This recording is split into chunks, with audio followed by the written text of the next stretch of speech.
കുറച്ചൊന്ന് ആശങ്കയുണ്ടാക്കുന്ന രീതിയിലുള്ള ഒരു ട്വീറ്റ് ഇപ്പോൾ നമുക്ക് ഐസിയുടെ വെബ്സൈറ്റിന് ഐസിയുടെ ട്വിറ്റർ ഹാൻഡിലിൽ വന്നിട്ടുണ്ട്.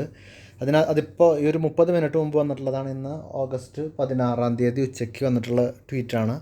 ഇതിനകത്ത് അവർ പറഞ്ഞിട്ടുള്ളത് വാലിഡ് റെസിഡൻസ് വിസ ഉള്ള ആളുകൾക്ക് തിരിച്ചു വരുന്നതിനായിട്ട് റെസ്ട്രിക്റ്റഡ് കൺട്രീസിൽ നിന്ന്, അതായത് നിയന്ത്രണമുള്ള രാജ്യങ്ങളിൽ നിന്നുള്ള ആളുകൾക്ക് തിരിച്ചു വരുന്നതിനായിട്ട് അപ്രൂവൽ എടുക്കാൻ നിങ്ങൾക്ക് UINTRI.ICA.gov എന്ന് പറയുന്ന ലിങ്കിൽ പോകാമെന്ന് പറഞ്ഞിട്ട്, അതായത് നമ്മുടെ ഗ്രീൻ ടിക്ക് കിട്ടുന്ന സൈറ്റിനകത്തോട്ട് പോകാമെന്ന് പറഞ്ഞു. പക്ഷേ ഇതെല്ലാം നമുക്ക് ആശങ്ക ഉണ്ടാക്കുന്നത്, ഇങ്ങനെ ഈ ഒരു സംഭവം പറഞ്ഞതിൻ്റെ ശേഷം റിട്ടേൺ പെർമിറ്റ് എടുക്കാൻ വേണ്ടിയിട്ട് നിങ്ങൾ റെസ്ട്രിക്റ്റഡ് കൺട്രിയിൽ നിന്നുള്ള ആളുകൾക്ക് UINTRI.ICA.gov പോയി ഗ്രീൻ ടിക്ക് ഉണ്ടോ എന്ന് നോക്കുന്ന ആ ഒരു ICA അപ്രൂവൽ എന്ന് പറയുന്നതിൻ്റെ കൂടെ അവർ പറഞ്ഞിട്ടുള്ളൊരു റിക്വയർമെൻറ്റ് കോളത്തിനകത്ത് ചെറിയൊരു നമുക്ക് കുറച്ച് ടെൻഷൻ ഉണ്ടാക്കുന്ന ഒരു കാര്യമാണ് പറഞ്ഞിട്ടുള്ളത്. Receive full vaccination doses in the UAE എന്ന് തന്നെയാണ് ഇപ്പോഴും അവർ പറഞ്ഞിട്ടുള്ളത്.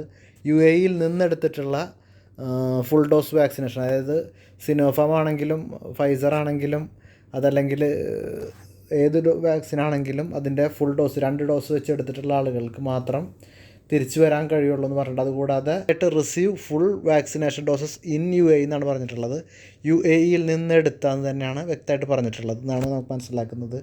പിന്നെ obtain vaccination certificate approved by UAE authority, നമുക്ക് UAE ഒഫീഷ്യൽ അതോറിറ്റി തരുന്ന വാക്സിനേഷൻ സർട്ടിഫിക്കറ്റ്, അതായത് മുമ്പുണ്ടായിരുന്ന സെയിം സിറ്റുവേഷനാണ് അൽഹോസൻ ആപ്പെന്നോ അല്ലെങ്കിൽ സിഹെന്നോ DH എന്നോ കിട്ടുന്ന ഒരു വാക്സിനേഷൻ സർട്ടിഫിക്കറ്റ്, അതല്ലെങ്കിൽ നമ്മൾ വാക്സിൻ എടുത്ത സമയത്ത് കിട്ടിയ വാക്സിനേഷൻ കാർഡ്.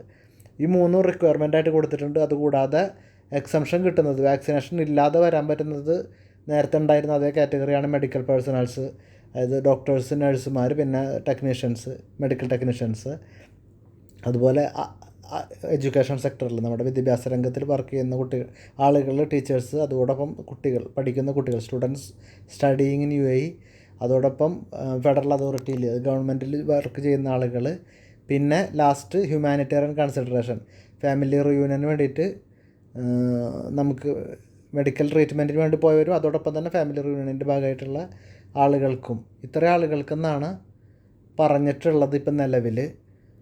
അപ്പോൾ ഇതൊരു പ്രശ്നമായിട്ട് തന്നെയാണ് കിടക്കുന്നത്. കാര്യം നമുക്ക് ഏറ്റവും അവസാനം പറഞ്ഞിട്ടുള്ളത് എല്ലാ കാറ്റഗറിയിലുള്ള ആളുകൾക്കും ICA ലിങ്കിനകത്ത് പോയിട്ട് നമ്മൾക്ക് നെസസറി അപ്രൂവൽ അഥവാ ഗ്രീൻ ടിക്ക് ഉണ്ടെന്ന് ഉറപ്പ് വരുത്തണമെന്ന് പറഞ്ഞിട്ട്. പക്ഷേ നമുക്കിതിനകത്തുള്ളൊരു വിഷമമുള്ളൊരു കാര്യം എന്ന് പറഞ്ഞു കഴിഞ്ഞാൽ, നമുക്ക് നാട്ടിൽ നിന്നെടുത്ത വാക്സിനെ പറ്റിയിട്ട് ഇത്തവണയും ഒരു അപ്രൂവലും അല്ലെങ്കിൽ ഒരു അപ്ഡേഷനും നമുക്ക് ICAയുടെ ഭാഗത്ത് നിന്ന് ഉണ്ടായിട്ടുള്ള ഈ ഒരു 30 മിനിറ്റ് മുമ്പ് ഉണ്ടായിട്ടുള്ള ഈ ഒരു ട്വീറ്റിനകത്ത് പറഞ്ഞിട്ടില്ല എന്നുള്ളത് ഒരല്പം ഷോക്കിംഗ് ആണ്.